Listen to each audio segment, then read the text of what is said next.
أصابك مكروه؟ أوقعني يا أمي. دائما يشتكي مثل الصغار لأنه صغير أمنا المدلل. وفي مكان قريب كانت هناك عين تراقب الخراف الصغيرة. هذه الخراف الصغيرة تبدو شهية المنظر ولذيذة الطعم. لو أني أضعها كلها في بطني الفارغ لقلت حينها للجوع وداعا. أمي؟ إنني جائع جدا. سأعد لكم الطعام. هيا إلى داخل المنزل.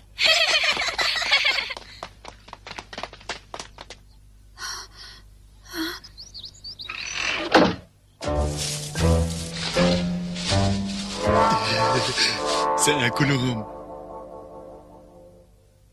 شكرا لك يا أمي. دائما يدك يا أمي.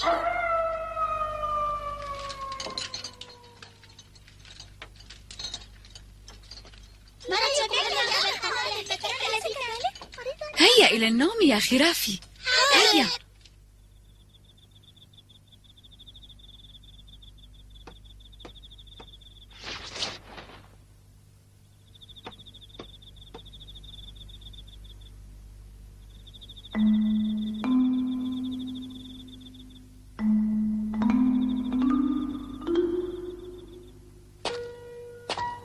يجب أن أجد طريقة لأكلهن، ولكن أولا علي أن أبعد الأم.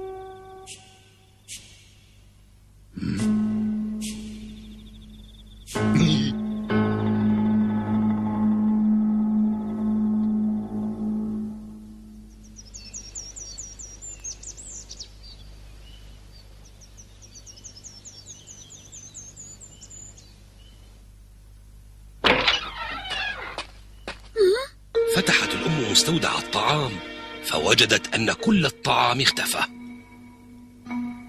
أين اختفى الطعام؟ لم تعرف الأم أين ذهب الطعام، ولذلك قررت أن تخرج من البيت لتحضر طعاما جديدا لخرافها. اهتموا ببعضكم في أثناء غيابي. لا تتأخري يا أمي. سوف أعتني بنفسي وبإخوتي، وأنا سأرتب المنزل.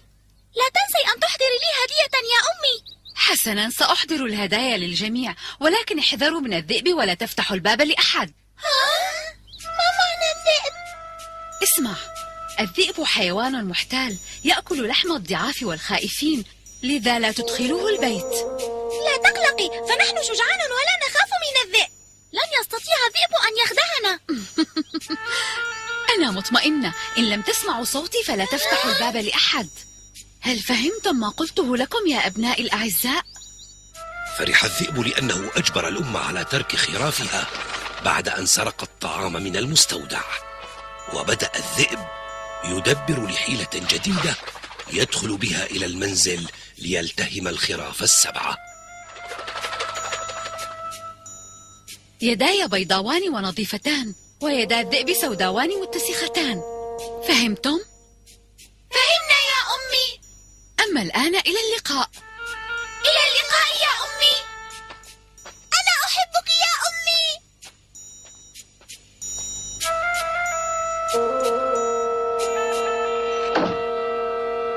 نجح الجزء الأول من خطة الذئب الماكر بإبعاد الأم عن الخراف الصغيرة، وبقي الجزء الثاني من الخطة.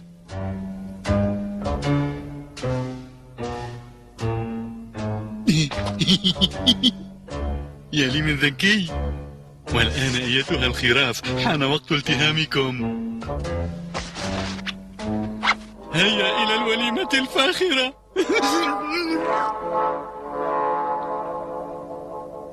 كانت الخراف الصغيرة تمضي وقتها باللعب انتظارا لعودة أمها من الغابة حاملة الطعام والهدايا.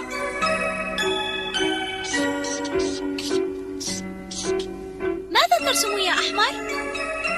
أرسم عائلتنا. أليست لوحة جميلة أفاجئ بها أمي عندما تعود؟ ها؟ لقد عادت أمي. سأفتح لها الباب حالا. أمي، افتحوا الباب يا أبنائي، أنا أمكم. عادت إليكم أمكم بالطعام والهدايا، فافتح الباب بسرعة يا خرافي اللذيذة. اللذيذة؟ افتح الباب بسرعة، سأدخلهم الآن إلى بطني الفارغ. لن نفتح لك. لماذا يا أبنائي؟ لأنك لست أمنا أيها الذئب الماكر. هيا انقلب بسرعة. صوتكم العالي ثقب طبل أذني. صوتك خشن جدا وصوت أمنا ناعم ورقيق. أفهمت أيها الذئب؟ إنهم أذكياء. حسنا، سأتدبر أمري. ها؟ أخي هل ذهب؟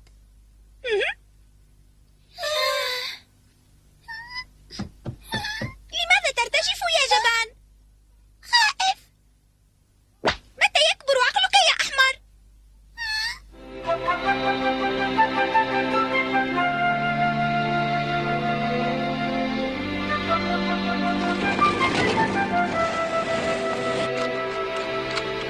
حصلت على عسل صاف جدا. يريد الذئب ترقيق صوته الخشن بعد أن عرفته الخراف، والعسل خير طريقة لحلاوة الصوت.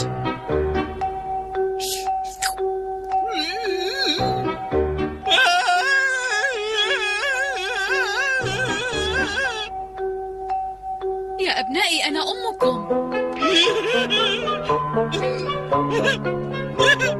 جميل. كانت المحاولة.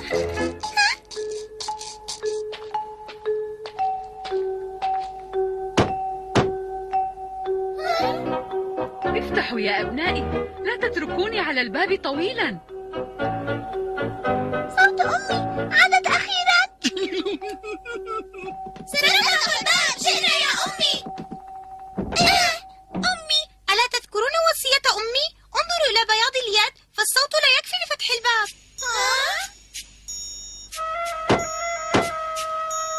افتحوا بسرعة، يداي تؤلمانني من كثرة الهدايا التي أحملها. قبل أن نفتح الباب يا أمي دعي لنا يدك، وبعدها سنفتح لك الباب. أنت من قال هذا أم أنك نسيتِ ما قلته لنا؟ نعم، بكل سرور. صدقوا أنني أمهم.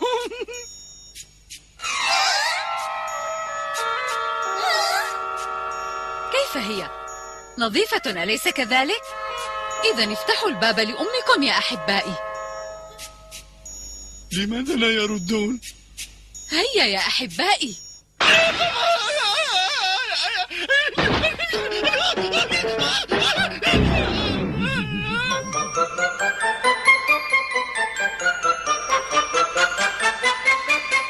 لا تخدعنا أيها الذئب الماكر.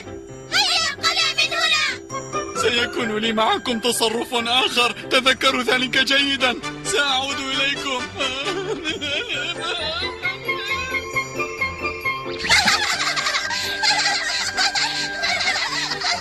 هزمناه مرة أخرى يا أشقائي. ذلك بفضل ذكائي وحسن تدبيري، أليس كذلك؟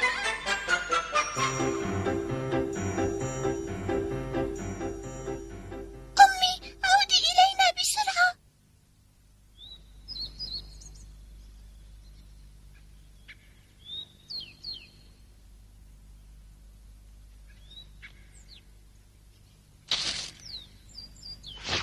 سأصنع من هذا التوت البري طعاما لذيذا لأبنائي.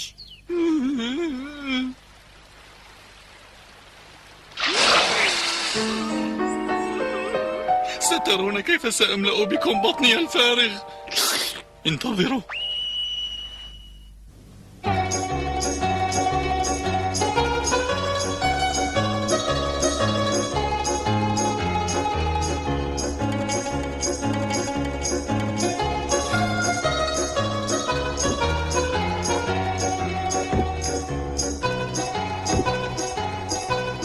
أنت أيها الخباز؟ تفضل سيدي. مرحبا. انظر إلى يدي، إنها يد شديدة السواد. أعطني طحينا لتصبح بيضاء. هيا، ستجد الطحين عند الطحان.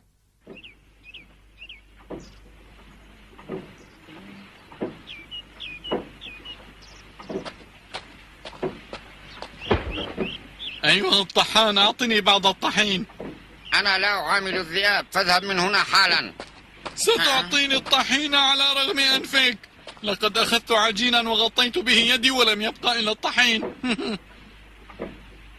أنت تنوي فعل شيء سيء بلا شك، وأنا لا أريد المشاركة فيه، أفهمت؟ ما شأنك إذا كنت سأفعل الخير أم الشر؟ أنت تخنقني. سألتهمك إن لم تعطني الطحين في الحال يا طحان. سأخذ الطحين رغما عنه.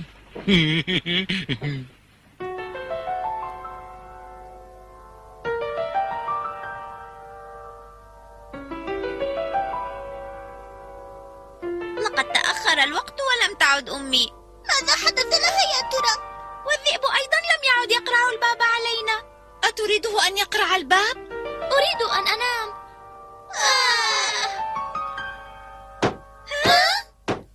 افتحوا الباب لأمكم الحقيقية. أحضرت لكم الهدايا ومعي كثير من الطعام في سلتي. حقيقية؟ كذب. لكن هذا ليس صوت الذئب الماكر. نعم، إنه صوت أمي. ألا ترون أن يدي نظيفة وبيضاء؟ فلماذا لا تفتحون الباب لأمكم؟ انظروا إليها جيدا. نعم، إنها أمي. إنها أمنا الحقيقية. سنفتح لك الباب يا أمي. هيا بسرعة، أنا جائعة، فهيا لنتناول عشاءنا.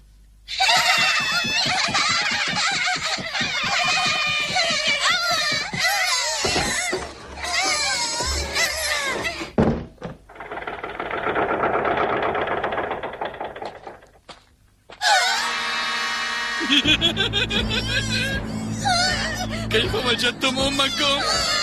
رائعة، يدها بيضاء، صوتها ناعم، وتحبكم.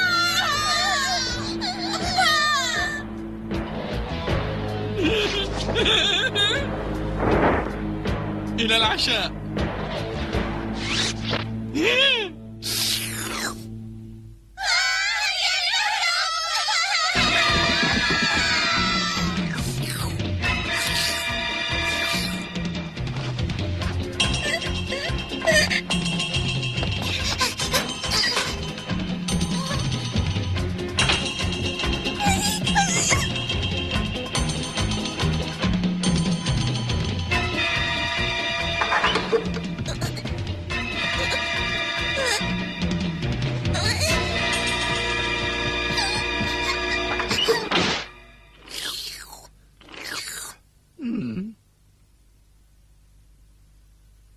لماذا اختبأتم من أمكم؟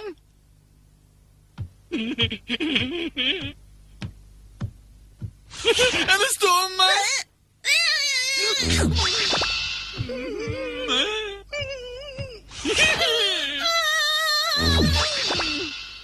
مرحبا. تعال أيها النذير.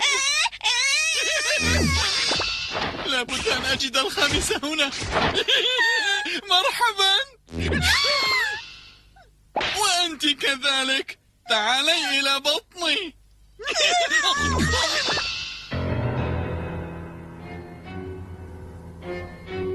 وهكذا أكل الذئب الخراف الواحد تلو الآخر. لقد أكلت 6 خراف حتى الآن، ولكن أين الخروف السابع؟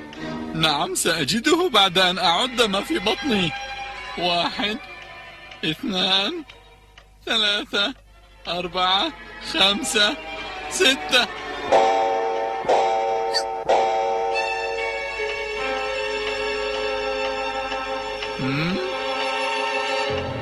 حان وقت نومي الآن. سأذهب وأنام قرب النهر بعد هذه الوليمة الضخمة. 6 خراف في بطني، يا سلام. آخ.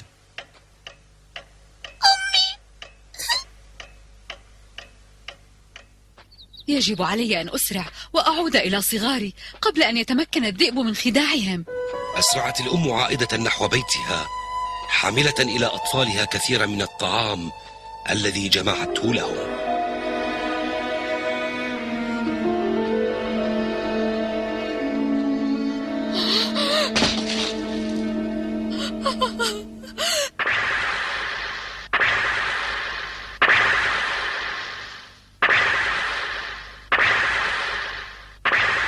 وأخيرا وصلت الأم إلى البيت، وكان الذئب قد التهم خرافها الصغيرة.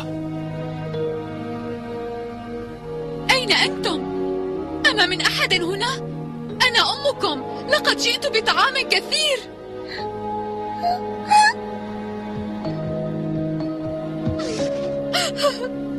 أمي أنا هنا. أمي أحمر.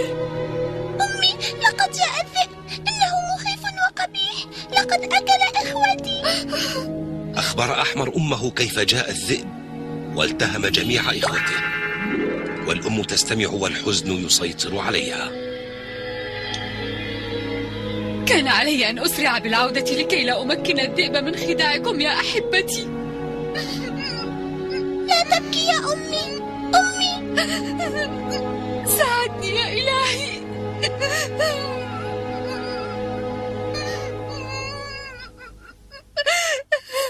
يجب أن أفعل شيئا. أحمر، ابقى بقربي ولا تذهب. سأذهب لأبحث عن الذئب الشرير. سأنقذ إخوتي يا أمي وأخرجهم من بطنه. وأين هو؟ لقد ذهب لينام قرب النهر. هيا بنا. كان الذئب مستغرقا في نومه على ضفة النهر، وهناك شاهدته الأم وقد انتفخ بطنه بصغارها.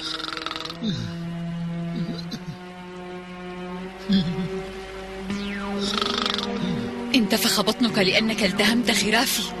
أيها الذئب الشرير، سترى الآن ماذا سأفعل بك. أمي بطنه يتحرك. إخوتك يتحركون داخل بطنه، وهذا يعني أنهم أحياء. أرجو ذلك يا أمي. أحمر، اذهب إلى المنزل وأحضر لي عدة الخياطة والمقص. حاضر. يا إلهي، وفقني في إنقاذ أطفالي الصغار.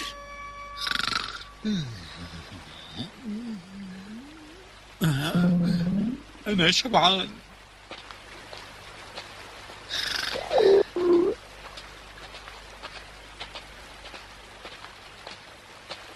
أنا شبعان جدا.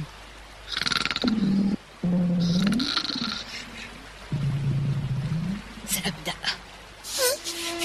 جلب أحمر لأمه عدة الخياطة، ولم ينسى المقص، فأخذته الأم وفتحت بطن ذلك الذئب.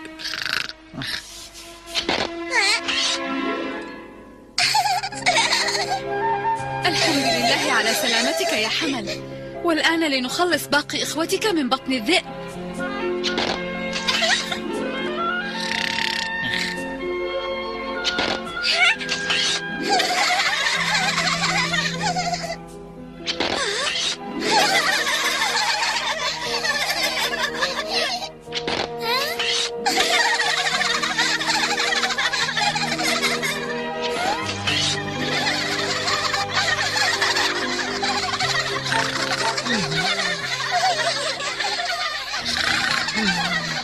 الحمد لله على سلامتكم يا خرافي، والحمد لله الذي ساعدني على إنقاذكم جميعا.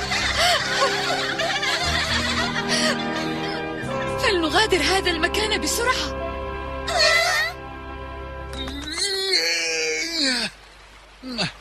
وكأنني نمت سنة كاملة. النوم لذيذ،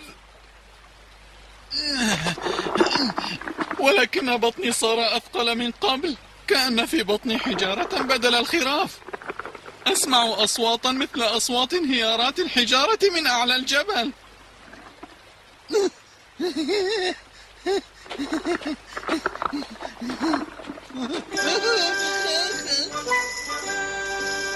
لقد ملأت بطن هذا الذئب بالحجارة وبمساعدة صغاري الأحبة. ما الذي حدث لي؟ آخ يا بطني، آخ. هذا جزاء شرك أيها الذئب الماكر.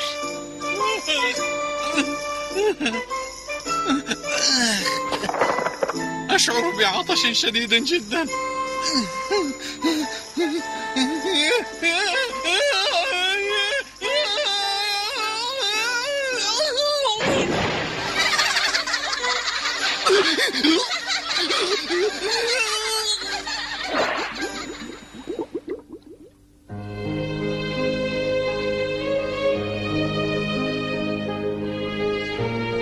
احتفل الجميع بهذه المناسبة، وصنعت لهم أمهم كعكة لذيذة. تناولوا طعامكم.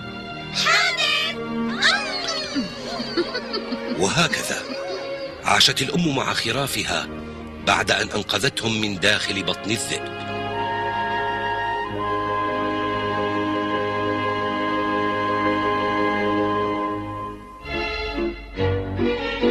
في الحلقة القادمة نشاهد كيف ذهبت الطفلة أليس إلى بلاد العجائب، وماذا حدث لها فيها من مغامرات، وكيف كان يصغر حجمها وكيف كان يكبر، وما الذي فعلته مع الحاكم والحاكم. مغامرات كثيرة وحلقة قادمة جميلة، فتابعوها لتعرفوا أكثر.